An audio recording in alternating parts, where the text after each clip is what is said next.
but I still liked doing the on-air, so I like a weather person or a sports guy in the morning, so I did it under fake names. Right. You know, but I've told this before. These guys get tired of hearing the stories, but Wind FM was my biggest radio accomplishment. I started that in 1995, and so I don't know if you ever listened to it. 92.5 here, 95.5 in Ganzak's class rock station, and it's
Hello, I'm Bob Ganzak, and this is Motivation U, the podcast.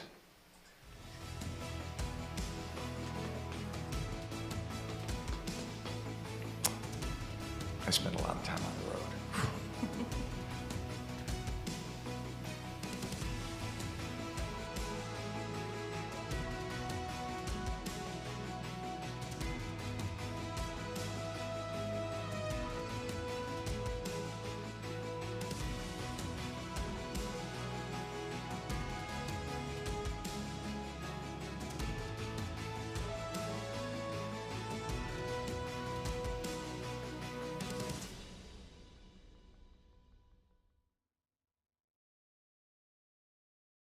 Hello, I'm Bob Ganzak, and this is Motivation U, the podcast, coming to you live from Spurrier's Gridiron Grill at Celebration Point inside the coach's podcast room.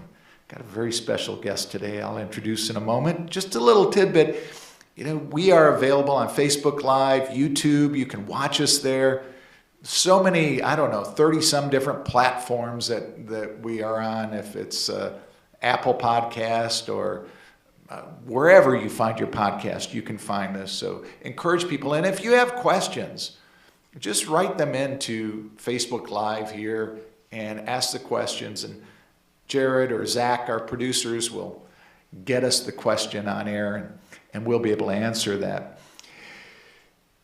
A lot of things started a new Dale Carnegie class here in Gainesville on Tuesday night. 23 incredible people that I'm so excited. Had Jeffrey Meldon from Meldon Law stop by before the class. We cut a little video. And one of the things that we were talking about is just how everybody's nervous that first night. Even the instructor is nervous and the graduate assistants and everybody else, but that energy in the room is just incredible. So, we have a lot of programs starting up. We'll have another one coming soon in Lake City. We're planning some in Jacksonville.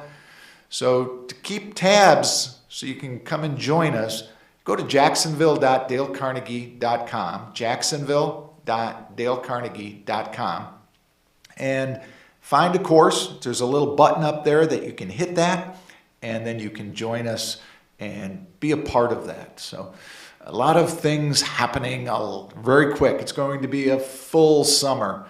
No better time. So many people sometimes say, I just don't have the time. It's an investment. It's an investment. Not only the financial investment, it's the time investment, but what you get out of it is absolutely incredible. But our guest today, I'm very, very excited about this. Amber Bollinger. Yes. And Amber is also a Dale Carnegie instructor. First time we've met. Pulled up in the parking lot, same time, first time that we got to know each other. But Amber, welcome to the program. Thanks, I appreciate it. And how long have you been a Dale Carnegie instructor? I started as a Dale Carnegie instructor as part of an initiative at Middle Tennessee State University when the dean at the time incorporated the Dale Carnegie course as part of the required curriculum. And so they did a couple of classes of staff and faculty to train us as Dale Carnegie instructors so then we could lead that course. And that was around 2015, 2016. Awesome. Is he still the dean? He actually just turned in his retirement notice. And so at the end of this academic year, he is stepping away from his deanship and then will be just returning as marketing faculty for the university. So. What was it? I've talked to him on the phone a number of times. Dean David Urban. Dean Urban, that's right. So, hi, David Urban, if you happen to watch. Well, we've been working with the University of North Florida in wanting to incorporate a similar program there. So I connected Dr. Olson from UNF with Dr. Urban from MTSU. He's incredible. And the two of them have hopefully had those conversations because we're working for a fall kickoff. Okay. Cross our fingers if we can get that done. So we're working awesome, on that. Yeah. It was an awesome opportunity and an incredible experience. So where did life start for Amber? Yeah, so I am originally from Jasper, Tennessee, which I laugh when I left for undergrad. We had one whole red light or stoplight in our whole town. It's about 20 miles west of Chattanooga. And so if you're on 24 headed towards Nashville, between Chattanooga and Nashville, Jasper's right there at Nickajack Lake. So, I have seen that sign. yes. Because as we were talking before, my stepdaughter, her and her husband both graduated from MTSU. So we made quite a few trips up there to visit them while they were there. And 24 heading over, Jasper, yeah. We used to be able to designate where the exit was based on the fireworks stand in the middle of the interstate. So if you ever saw the fireworks stand in the middle of the interstate, because, east went one way around and west went the other way around the fireworks stand. But that has now been torn down, and now it's a Love's gas station. So, so I haven't been up there for a while. The Love's that divides the interstate. That's where I grew up.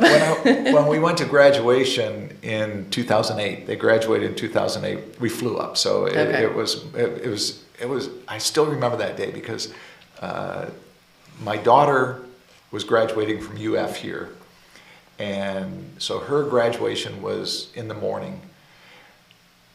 So I came to my daughter's graduation with my son, of course, and then my son drove me out to the airport in Jacksonville, hopped on a plane, I didn't get to see the ceremony at MTSU, but we got to enjoy the party downtown Nashville that night, so that was kind of interesting. So when you were starting in Jasper, Yes. Tennessee, what were some of your early leadership influences? What were some of the things that just the people, the events that really shaped and formed your leadership thoughts?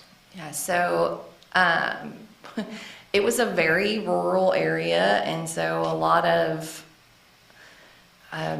really small town thought processes and rural southern Tennessee thought processes. And so one of the things I knew was that I didn't want to stay small town, and so as young as I think 7th and 8th grade, used to tell my mother, like, I'm going to college as far away from here as I can go.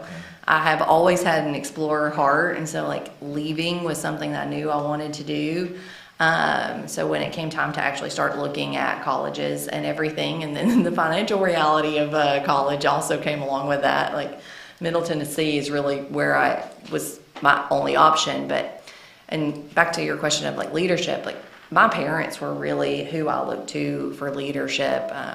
Some of like my youngest, like I think leadership training came from being on my parents' property and learning to drive a tractor when I could barely reach the accelerator and clutch to pull fence posts with my dad, and seeing my mom care for elderly family members and those types of experiences. So the seed that brought this podcast together was a conversation I was having with Freddie Wiebe one day, and I had told him, you've connected with Freddie, and a lot of the people that watch this podcast know who he is. And he and I were talking, and I had made the comment to him that some of our greatest leaders are unknown. Mm-hmm. They're people running the Dollar General or making an impact on people's lives. And that was the seed for this program.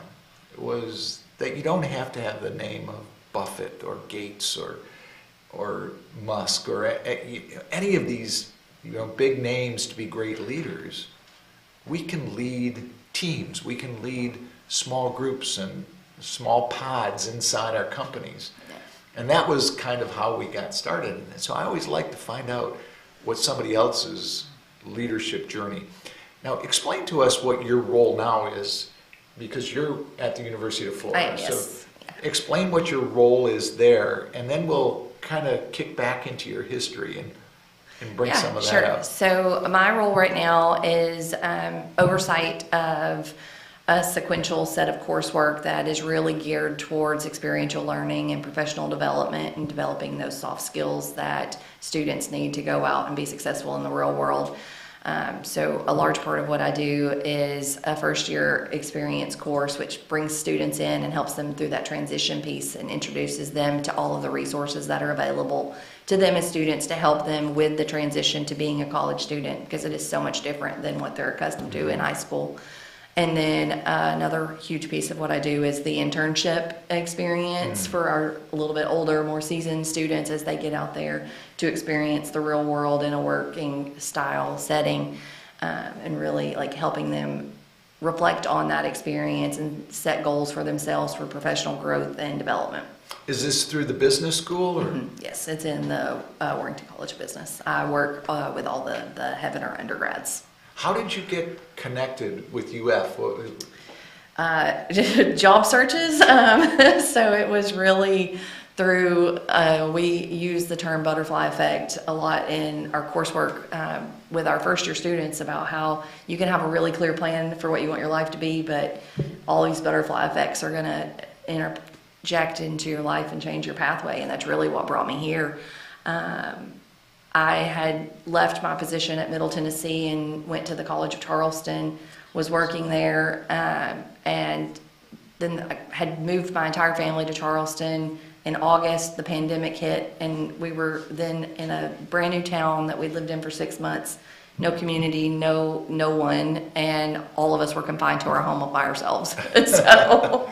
So we stayed there, and then as the pandemic came to a close, we realized that just the logistics of my position and the commute back and forth to the campus and where we were living wasn't going to be feasible.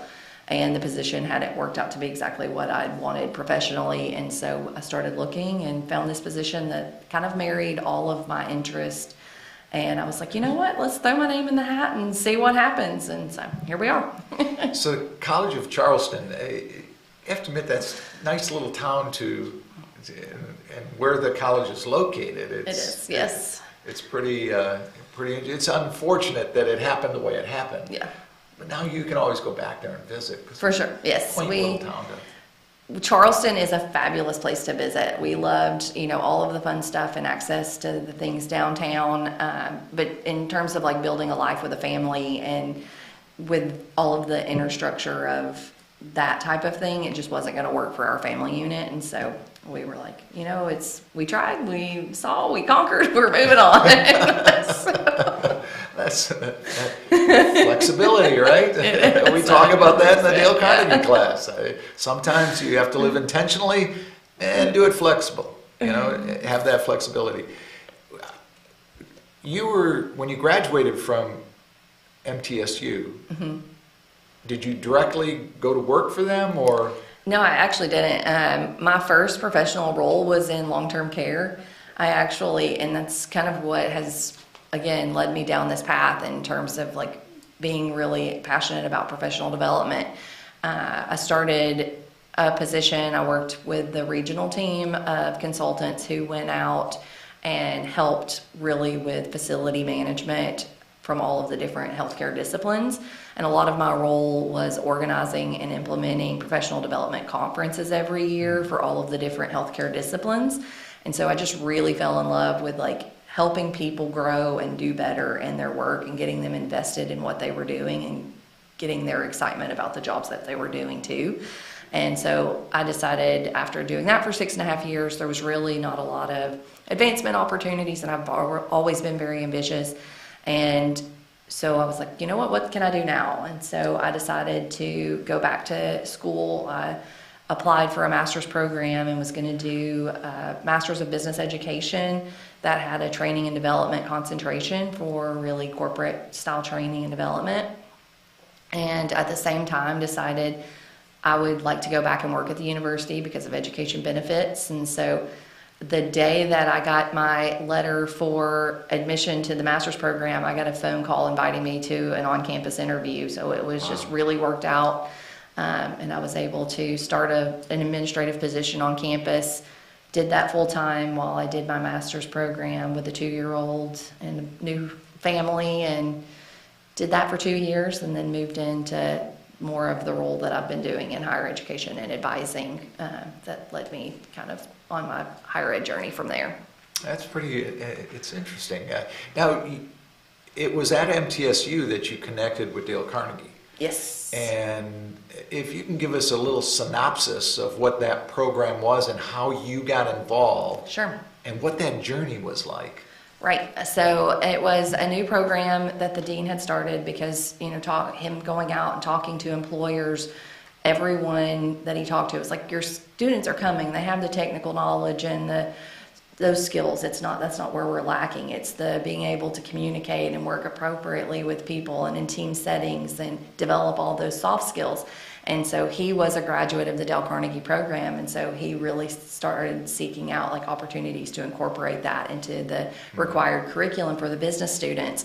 And he ultimately did. We incorporated the Dale Carnegie course as a approved through the state curriculum college level course that was offered to our business majors, and every one of our business students took that course to graduate. And so as part of that, because Dale Carnegie franchised, we were like, okay, we're going to run 15 classes simultaneously every semester. And they were like, we don't have those trainers. And so you're going to train your staff. And so the Dale Carnegie franchise there with Alan Walker came in and trained and led training courses for faculty and staff who wanted to become certified to teach that course. And so they did special training courses for us there at MTSU to train us all and get us certified. We did the, model where we had a certified trainer in with us the first time we taught, and then we led the second course where they monitored us. And so the official Dale Carnegie program just kind of adjusted for us in that educational setting. So from that point, I've been a certified trainer and continue to teach the course on my own at MTSU until I transitioned. Then when I went to Charleston, I actually connected with that franchise, and that's where I taught my first public class right after. Who was running that franchise at the time? Oh my gosh, you're putting me on the spot, and now I can't. Right. Liz. Is Liz?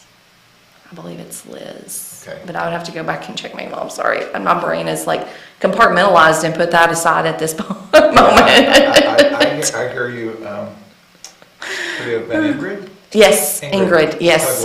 Tugwell. That is correct. Yeah. Liz is one of her admin folks, okay. So that is why I was like, I know I've communicated with Liz, who was it, but Ingrid is. When I became certified for the leadership programs, I did that in Charleston. Okay. I went up there for the 4 or 5 days that you go through that. Ingrid was our host franchise at that time, so Yes. that was 2016, I think, 15. Yes, and DJ Thatcher is the senior trainer. Awesome So guy, isn't he? He is. He's awesome. So he actually did our recertification for what that I went through in Charleston before moving to Gainesville. So I did my recertification online. And I'd rather do it in person on any. ours was online as well because it was right at the end of the COVID sequesterment. that online recertification for people that we get recertified every other year, in order to maintain, all of the credentials that we have. And really what they put us through is absolutely incredible. But that's why the programs are so good, because, we're well trained. Yes. Before we even, as you said, here's somebody that in college education, has worked in industry for years, and you have to go through a tandem, and then you have to go through being viewed and everything so that you do it the same way as we all do. Right. Now, I do like the fact that they give us the opportunity to put our own personality into it. Mm-hmm. When I started, that wasn't the case. My boss was old school, and he would come out and watch us, and boy, he would critique me. I felt like I was at a Toastmasters club or something. Bob, you said 3 ums, and but that type of thought process. Right. So it was kind of a challenge. What was it like going through that as a student at at MTSU? So, Dale Carnegie, one of the things with the public course is that most of the people who sign up for the public course are there by choice. And so a lot of them, unless they're supervisors or someone has signed them up unwillingly, but with the student population who were like, you have to take this course to graduate, we had a lot of hostages in the courses. And so it was a really interesting experience where, students came in, and then we start on day one with standing up and interacting and being very active and participatory, and they're like, oh my gosh, no, I'm out. And so we had a lot of students, and we're like, well, you can take this class or you cannot be a business major, like those are your choices. And so we, as the trainers, were really, part of our training was really facilitating, like, how do we sell the value of what we're teaching these students, and how do we get the buy-in early on so that we don't scare them out the door before they even get a chance to see what they're capable of and what this course can do for them. And one of my favorite stories from doing it as a college grad is I had a student who came in, and she came up to me privately before class started, and she was like, I have to tell you, I have so much social anxiety. Like, if I'm going to have to stand up and talk, like, you're going to have to, I'm not going to be able to do it. And I was like, I'm going to be there for you. I'm going to help you. I'm going to be here to support you. And she was like, I don't know. I don't think I'm going to be able to do it. And she's like, you're going to have to catch me. I'm going to pass out. And I'm going to, like, if you fall, I'm here for you. I got you. I'm going to catch you. And so did you have to catch her? She didn't. She got up there and she did it. And she went on to complete the program. She won the highest overall award for the program for that class itself, and then was inducted into the Honor Society for the School of Business. And at the award ceremony for that Honor Society for the School of Business, gave a speech to over 250 participants in the audience, and she 100% credits, like, her being able to have that level of confidence in her abilities and to be able to do that to the Dale Carnegie course. And so seeing that level of transition from a student who didn't want to stand up in front of a group of 20 to being able to stand up and give a speech in front of 200 plus was really incredible, and was what really made the class so wonderful from that standpoint. You and I could sit here and talk about our experiences and the stories. I've had like a handful of times where I've gone back to, did you get to read The Art of Dale Carnegie, the big, if you haven't, well, now you're in my area, so I was going to say, get your franchisee to find that for you. I'll find it for you, okay? All right. But he tells the story in there, because it's kind of like, I say, it's kind of like his memoirs. He's a lot of writing that we had to read that when I went through for certification back in 2010, 11. We had to read that. That was part of our curriculum to read that. But he talks about the time that there was the person on stage. It was a lady, I believe, that she just, couldn't get the words out. And so he turned her sideways and said, just talk to me. Just talk to me. And he got her through that until she was able to turn her body a little bit more, until she was talking to the whole group. And I've had a few of those. The one I'm thinking about happened right here in Gainesville, and she also won the highest award of achievement for the whole class. But I didn't know if we were going to make it through that evening, But it's just incredible, the way that Mr. Carnegie's laboratory, it works. It truly does. It works. It's an amazing thing. So you went through that, and then when you were a student, what was that like as far as being the student? Oh, I'm sorry, I misunderstood you the first time. No, to the first time that you went through the Dale Carnegie class. So, as a student, who's gone in, I'm an extrovert, so I loved everything about the Dale Carnegie course, but seeing some of my, most commonly the faculty who had not had any formal education training and were really just accustomed to teaching their designated area of content, and doing that was really, it brought us all together as a class. And so some of my strongest relationships with my coworkers and colleagues that they're in the Jones College of Business were formed through the Dale Carnegie course and us going through that experience together. And it was really interesting to look at it because we knew we were going through that course to then be able to teach this to students. And so going through it with a different lens that most potential participants are going through the course was a really interesting experience in terms of like, how are students going to take this, or how are we going to get students to do this? And like having that lens as we went through was a really different experience. That judgmental part of you, and then you're learning in the class not to be judgmental. Yeah. So it's like, double entendre here. You know, what am I doing? Yes. We're speaking with Amy Bollinger. Amber Bollinger. I told you I was going to call you by the wrong name. I told you, Amber. Oh, it's okay. All those names are... Yeah, too many of them. Amber Bollinger. Thank you for correcting me. But I told her to correct me up front, so that was part of that. And with the Warrington College of Business here at the University of Florida, when going back to the MTSU days, with the people that were in your class when you went through the Dale Carnegie class, how many of you ended up becoming instructors?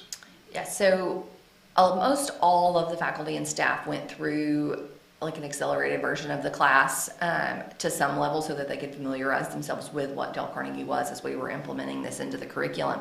And about, I'd say like 15-20% of the folks who went through the first course, first part of the course, introductory, moved on to the second course, which is more intensive training session. And then as we got through that, probably only about 10% of us continued on because it is a very arduous Yes, it is. Process to become certified. So, and it's not for everybody. Not everybody can do it successfully. And I appreciate that as much as I appreciate the people who self-selected out. So the individuals that self-selected out, in your words, do you connect with them anymore, or what was it? You know, what were their thoughts? Like, how did they say this just isn't for me? I think it was more like, I mean, you have to be pretty high energy to be a Dale Carnegie instructor. I mean, it takes a lot of effort and energy to do it and do it effectively. And I think it was really that, and like the ask of what we were asking people to put into doing it was more than they were willing or had the capacity to give at that point in time.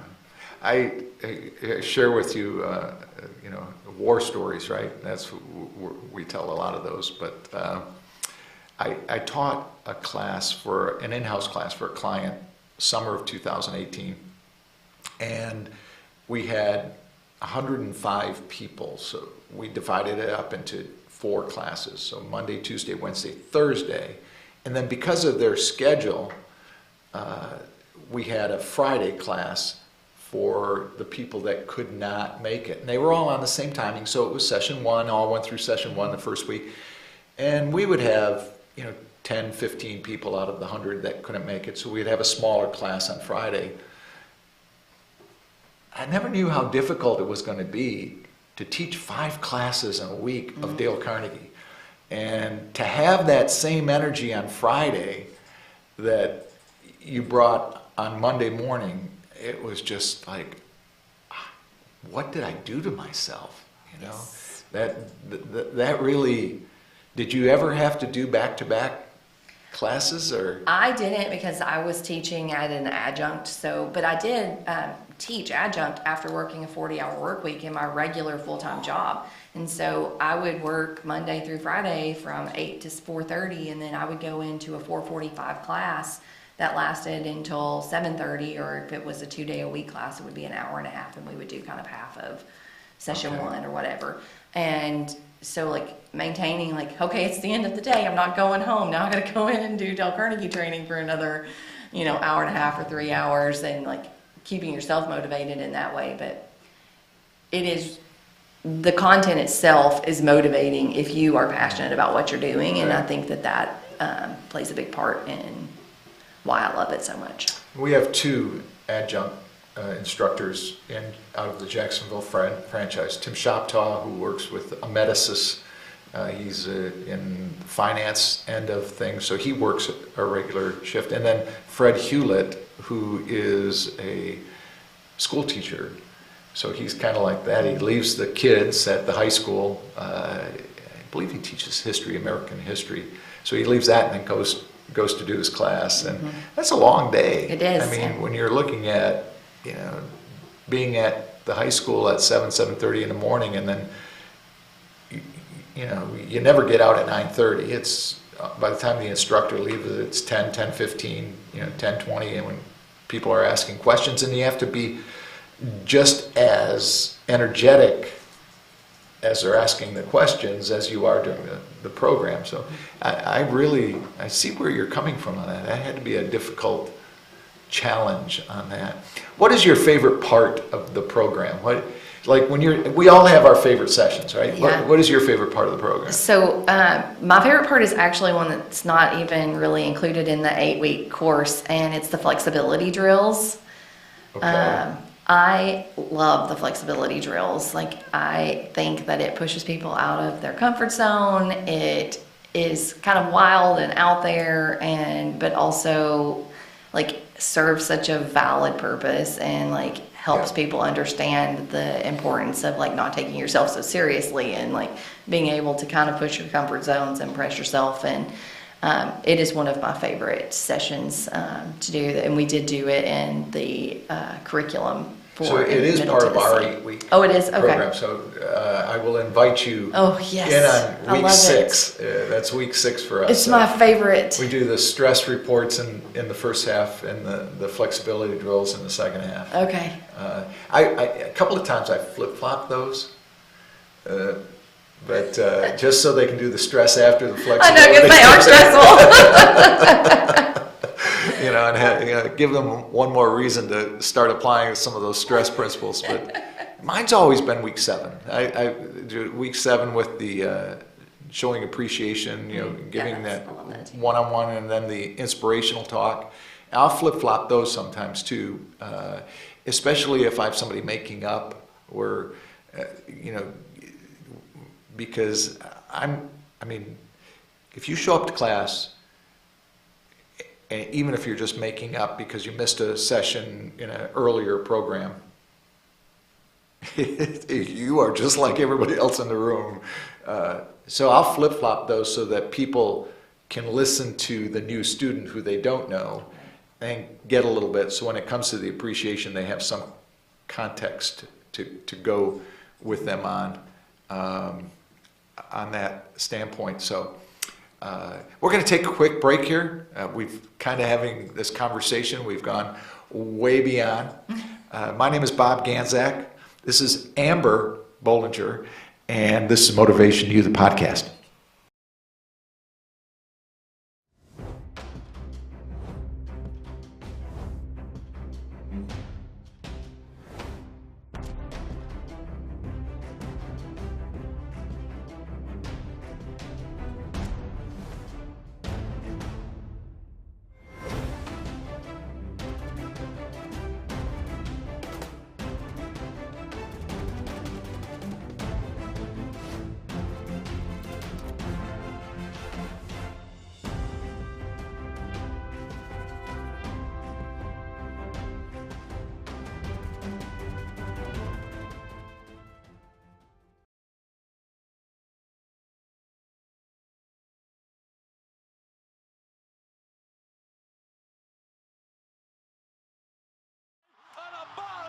We still hear it. The sound of victory. The joy of being part of something great. And while things may not be the same right now, we haven't gone anywhere. If you bleed orange and blue, then Meldon Law is the firm for you.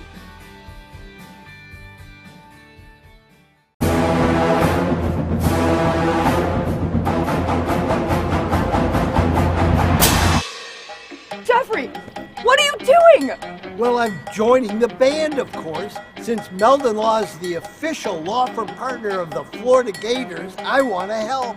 Dad, we're litigators. Let's stick to helping people in the courtroom. Well, can we still hang out and jam a little bit?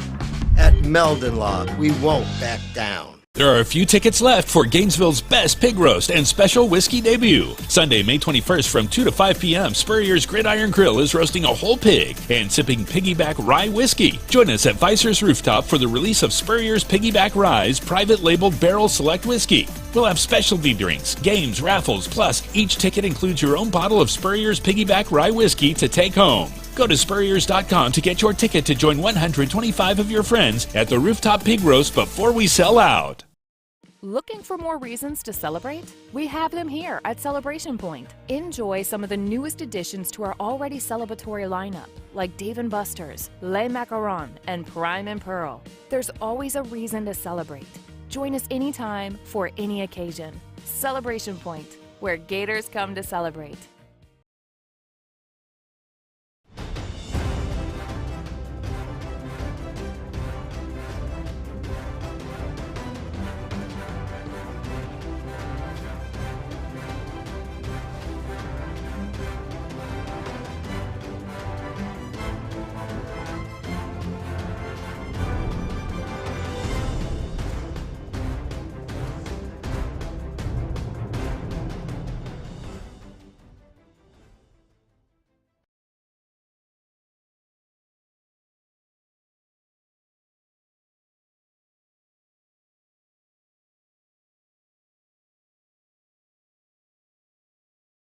Coming to you live from Spurrier's Gridiron Grill inside the coach's podcast room here at Celebration Point. If you're ever going up and down I-75, exit 384 west of I-75 is this incredibly beautiful little nugget that Svein Dirkelbatten put together with his Viking crew. It's called Celebration Point. Shops, restaurants, things to do, hang out, music on the weekends, and Spurrier's Gridiron Grill. At Coach Spurrier's Gridiron Grill, there's a museum just pointing over there because just on the other side of the glass is the museum. You can come and see a lot of sports artifacts, and Coach Spurrier's, really, he emptied out his house and put it here, and it's incredible things.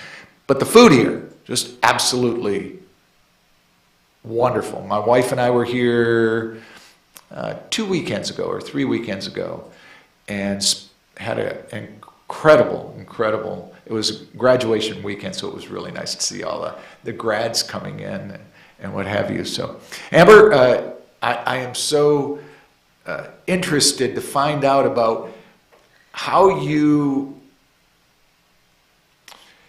see the leadership side coming out of the Dale Carnegie class, because I see it as the foundation of leadership. Mm-hmm. But maybe, we have our leadership programs like Develop Your Own Leadership Potential and Leadership Training for Managers and on and on and on.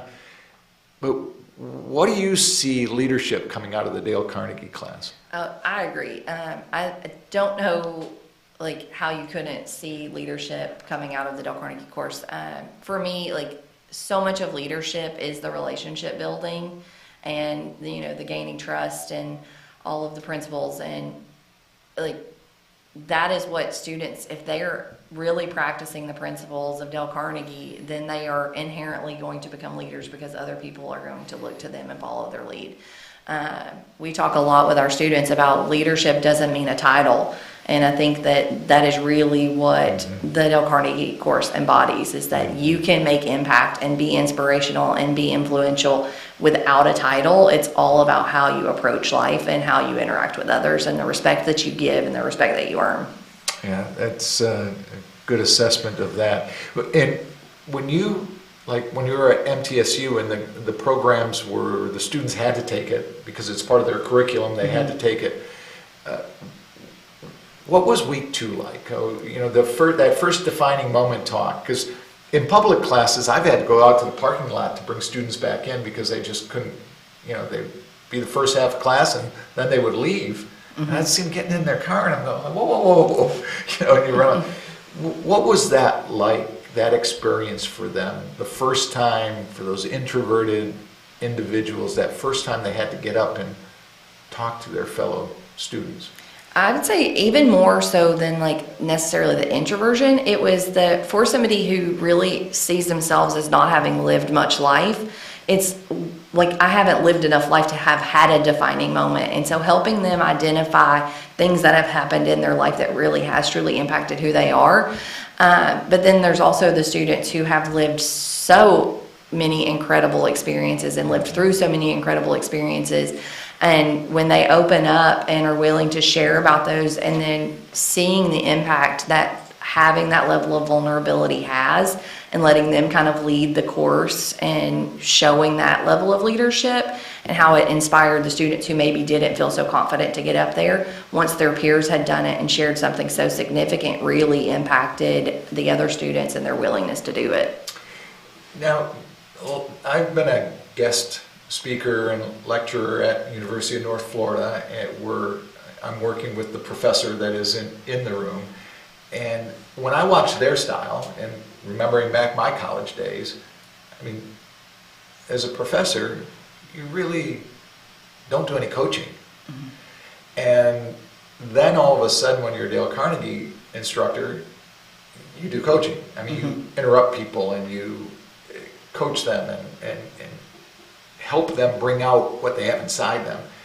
How do the professors that have spent a career being just a information giver, how do you see that transition to the coaching side of it? Yeah, and I think, back to like earlier when we were talking about like what was some of the things that pushed people to say like this isn't for me, I think that is a huge piece of it, is they couldn't really wrap their heads around like how am I going to implement this into the style of teaching that I've already been doing for so long.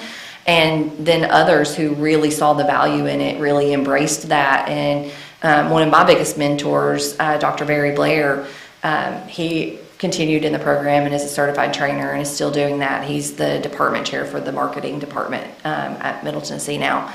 And he really implemented that. And even I can see his teaching style and like how that really worked well with his teaching style.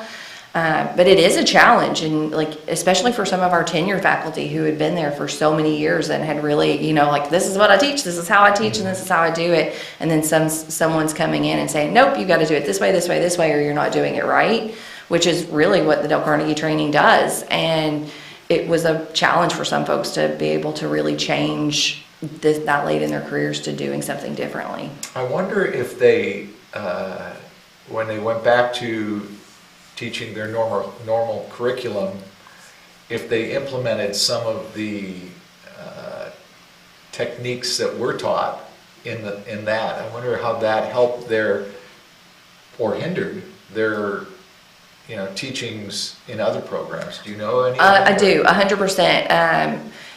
One of the finance faculty stands out immediately because he said adamantly, like, since I've done this and become a Dale Carnegie certified trainer, like it has changed how I teach in all of my other classes. And I mean, he was teaching finance, and so like to hear like that level of influence, and I can't imagine that it made things worse. I mean, we know how successful the Dale Carnegie course is, and so if he's implementing that with a different curriculum, it had to be influential. So I always, the principles, the teachings are all like fantastic. I still think the thing that I got the most from becoming an instructor was the way we're taught how to facilitate a meeting, which is again the way Mr. Carnegie passed down for us to learn how to facilitate a meeting. That is something that I really makes us unique. And I've seen instructors for 7 Habits and different programs from Franklin Covey, and there's not another organization that does that the way we do, and I think that would behoove any instructor in any world. Mm-hmm. Do you see that in your life too? Or? Definitely. I mean, I know that I implement with the charisma and the way that we do things and the energy that we bring to everything, that it has definitely impacted me as an instructor. And I think again, just because I'm naturally extroverted and typically high energy, that's probably also why I gravitate towards the Dale Carnegie program so much, because it just works really well together. But even my students who, like when we do some Dale Carnegie-esque types of activities, they're always their favorite activities. And so when I think about that, it inherently speaks to the value of what we do and how we do it. And I'm naturally introverted. I was a quiet kid. I never spoke up. The big thing was little boys are to be seen and not heard. That was drilled into my brain when I was a youngster.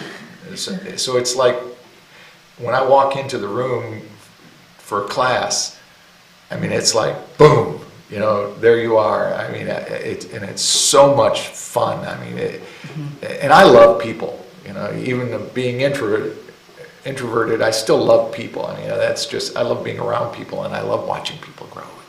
And that's just such a great aspect of it. That has to be, an incredible thing. I think back for when I was a student, which was a lot longer before that you were. I was in another century. I was a college student, and the experience was not great. I mean, most of my instructors didn't even stand up. Mm-hmm. They sat behind a desk, smoking a cigarette, bumming cigarettes off of the people in the class. The folks that smoked, and I can just have that vision in my mind, and it was pretty darn boring. Mm-hmm. And to see that somebody in finance, which can be a pretty straight line, content heavy, theory, quiet, yes. If that professor can incorporate some of the things that what a great way for a student to go through school. Mm-hmm. I mean, that to me is just, why doesn't everybody do? I mean, I foresee the day when every university has that program in it. I mean, we should. Right. Yeah. And I think a lot of, at least from what I've seen, there are a lot more opportunities that have shifted in higher education. We've moved to a lot more active learning based types of processes and systems. And so I think that does incorporate a lot of kind of what we do with the active learning in Dale Carnegie, and you do the experiential piece. My new department is all about experiential learning, and it is about learning while doing. And I think that is what makes the Dale Carnegie program so successful, is because that is what it is also. Mm-hmm. He was just an innovator and didn't know it. No, he didn't. And I've read some articles and stories about schools, like when you went back to the 30s and 40s and early 50s, some colleges, started incorporating his facilitating styles, and still do to today. I can't name you any universities because I don't remember them. But that, the influence that he had on education outside of corporate education was incredible. It's just his speaking style too. Mm-hmm. That really plays a lot in what we do. Looking at the principles, what is your favorite? You got 30 human relations principles. We all have a few favorites. What are a few of them that just jump out to you that you enjoy the most? Oh man, I think my very favorite one is just smile. Yeah. And it is something like I think is so important and so simplistic, and people really just aren't even aware of facial expressions, especially in such a digital age time, and like knowing like how impactful your smile is, and even when you're not visually present, like how much your smile can impact your tone and your language and how you come across even when people can't see your smile.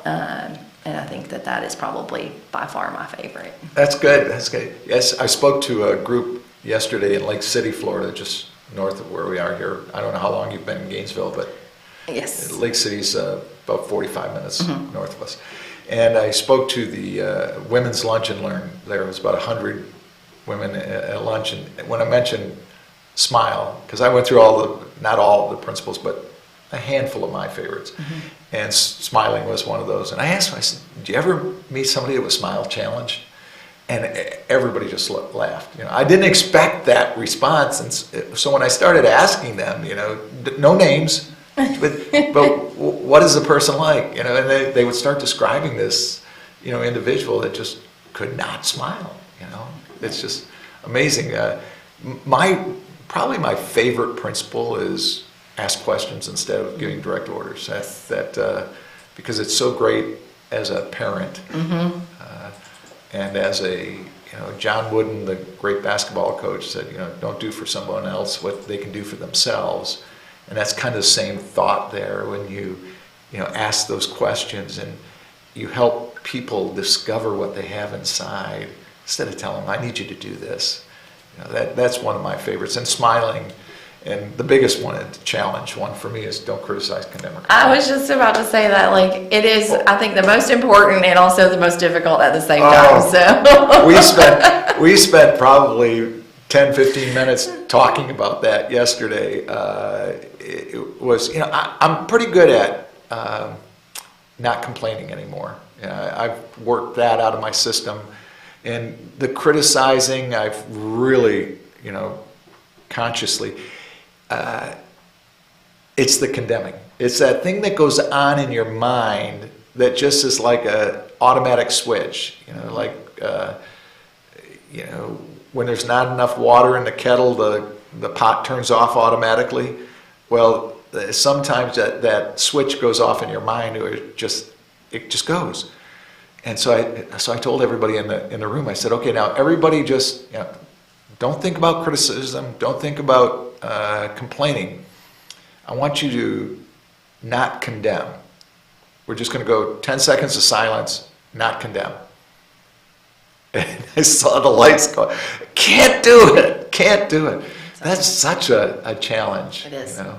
It's incredible. And the listening and encouraging other people to talk. That one too. That's what was it like the first time you taught your class by yourself? Oh my gosh, so incredibly scary. I think. Was it 8 weeks? We dipped to full semester, so we kind of had an adjusted schedule to meet the 14-week semester. Oh, okay. And it was, you either met for 1 day for 3 hours or 2 days for an hour and 25 minutes. And man, what the expectations are, and the bar is high. And so it's like, oh, am I going to be able to do this? And then, it is very structured and I'm a very high achiever. And so thinking about not meeting the bar and not doing it correctly was terrifying. And so. Who was your tandem? Steve. Why am I blanking? I should have. The gentleman that now works with. Yes. I know who you're talking about. Taylor comes to my mind, but I don't think that's the name. Steve Taylor. But I've met him a couple of times at conferences. I can pull out my phone and tell you in a second. That's all right. Yeah. We have a good class for that. In week 1, you learn how to remember people's names.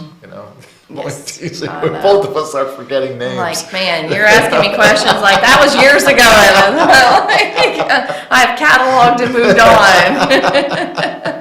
on. Especially in higher ed. I have a new set of students every 3 months. So it's I can promise you I'll remember your name while you're in my class. Herman Bowers was my mentor. I graduate assisted for him many, many, many times. And Herman passed away in 2017. But he was the gentleman that I was to do my tandems with. And I would say Herman was probably 80 or 81 at that time. And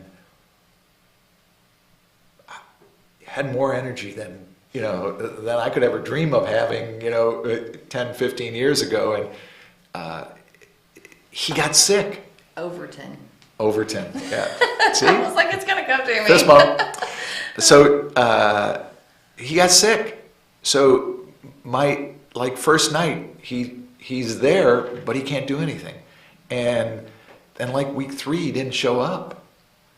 and he was my tandem partner, and he showed up in week 5, but he couldn't do anything. Oh my gosh, yeah. So it was like, it was a great experience because he critiqued me and coached me, but there was none of that, oh, you do the first part of the session and I'll do the second part. It was just like, Bob, you got to do this. I'm sick, so couldn't get that way. So when you went through becoming an instructor, what are some of the things that jump out at you from the product endorsement side of it when you were becoming that instructor? Man, like, you're really testing my memory today. Like, where? I told you that's what this was. I could have sent you a list of questions, and it would have come off as real as what this is. Oh, I mean, it really is for me. It was just like knowing how important the structure and the flow and the processes are to the success of the program, and really feeling like whether or not I was doing it successfully. I think that it was for me the most challenging piece. Like, just, I think, my lack of confidence and like my ability to do it the right way. Mm-hmm. And so that's one thing that I was really grateful for the tandem experience for, because it did provide that safety net of like, well, if I know if I screw it up, Steve's going to be here to fix it.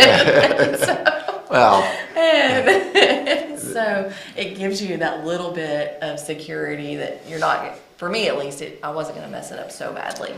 Well, we used to, before we put things online and different programs that way, we used to go to St. Louis. That was where our training side was. So I went to St. Louis for a week just to learn how to facilitate. And all we did was every day, 7 o'clock in the morning, we were up, we were in the room. And Greg Ratliff was my master trainer. We had about 5 master trainers in the room, but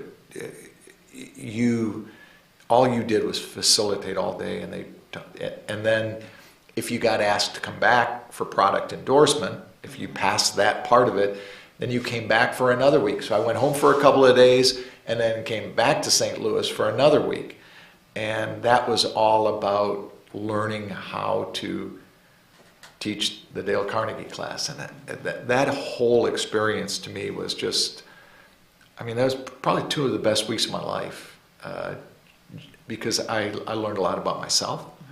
I learned a lot about the nuances of other individuals. We had people from, I think there was 12 different countries that were represented there, from Bulgaria, Puerto Rico,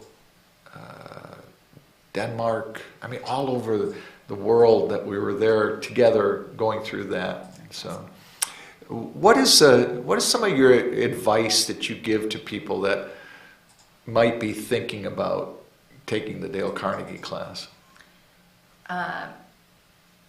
It just, like, if you're gonna do it, like, be ready to really do it. Mm-hmm. Because it is 100%, like, if you go in and you're like, I'm gonna do the bare minimum, then you're wasting your time. Like, but if you go in and you really take what the course material is to heart and you really practice and implement and try, you're gonna see the results and you're gonna see the benefit and you're gonna wanna try even harder.